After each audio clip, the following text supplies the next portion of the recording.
guys, how's it going? Sevan here with a new video.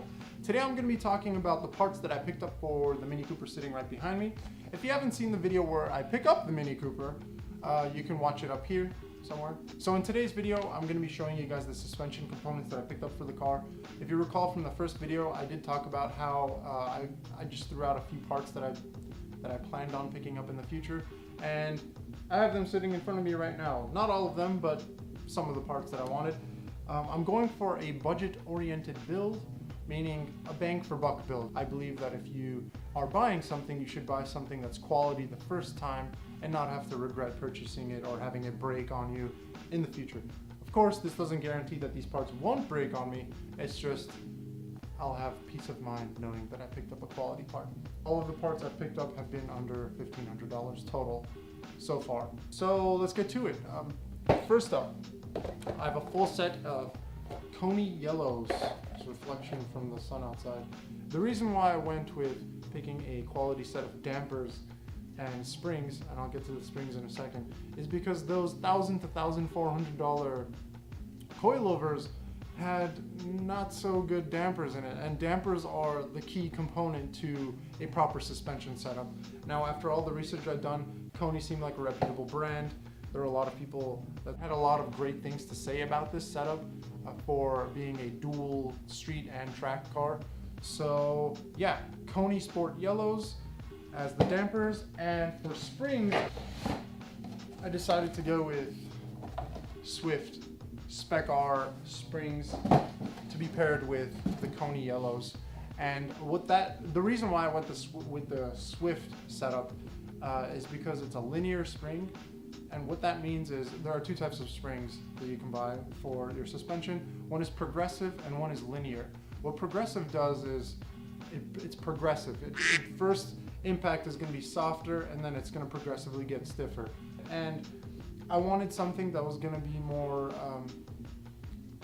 linear. Y equals mx plus b all over here.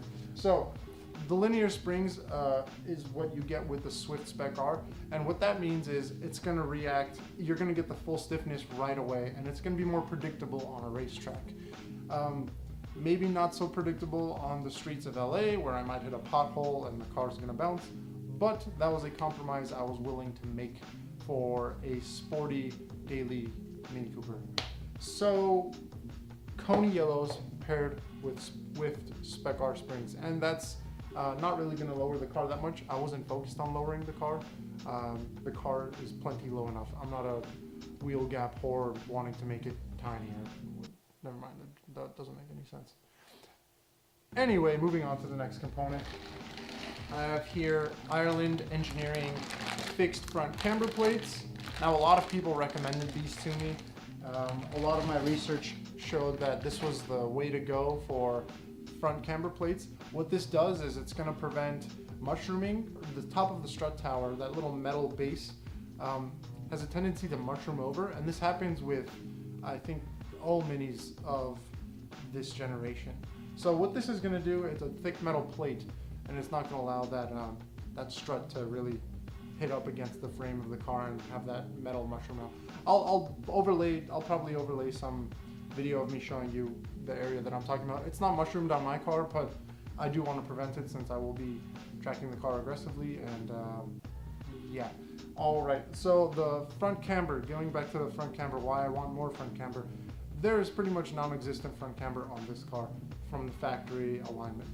This is why I picked up this part. It's going to give me about 1.7 degrees of front camber, and that's going to be a good compromise between good handling mid-corner. It's going to give a larger tire contact patch mid-corner, which means you're going to have better handling as a result. And it was a good compromise between better handling and tire wear. It's not really going to affect tire wear that much. 1.7 degrees is not that much. It's just enough to give you better handling. So Koni Yellows, Swift springs with the Ireland Engineering fixed front camber plates sitting on the top. Now for the rear, I picked up two suspension components, both from Hotchkiss Sport or H Sport.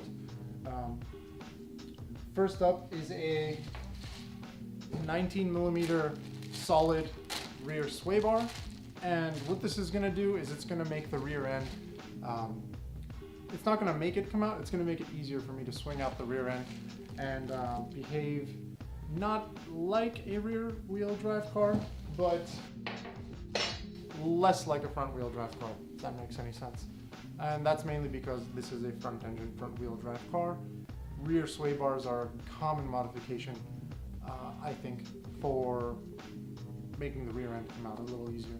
So, rear sway bar. All right, so next up I have a set of H Sport rear adjustable control arms. It's a full set for the rear. The reason why I decided to go with H Sport is they seem like a reputable company. They're based here in California. On top of that, why did I pick up rear adjustable control arms? I think that when you are lowering the car, it's good to, there's no suspension component that works in isolation. So if I'm lowering the car ever so slightly, I'm fixing the front camber, the rear camber needs to be adjusted as well, or be adjustable. So that's what the rear adjustable control arms are going to allow me to do. They're adjustable control arms. They allow me to fix the camber and caster in the rear of the car. I think that's all the parts that I picked up for now. This is the suspension setup. I told you guys in the first video that I wanted to address the suspension first. I'm more of a balanced, I never really go after power mods, especially with this car. I feel like it has adequate power for its weight. So I think with these mods that I have right here, this is going to give me the handling part of that equation. So that about wraps up the video, guys. I'm going to be tackling the suspension first, stopping power later on when I can afford it. I want to get this really nice Lilwood kit with the FSL calipers. After those two, I'm going to be probably getting some bucket seats, a roll bar with a harness. I feel it's safest to do all of those at once. I think there's a Need for Speed roll bar. There's also one by Auto Power. I might even just go custom in that route. I don't know yet. And that's that, guys. If you liked the video, please leave a like. If you loved it, consider smashing that subscribe button. And I will see you guys in the next video. Peace!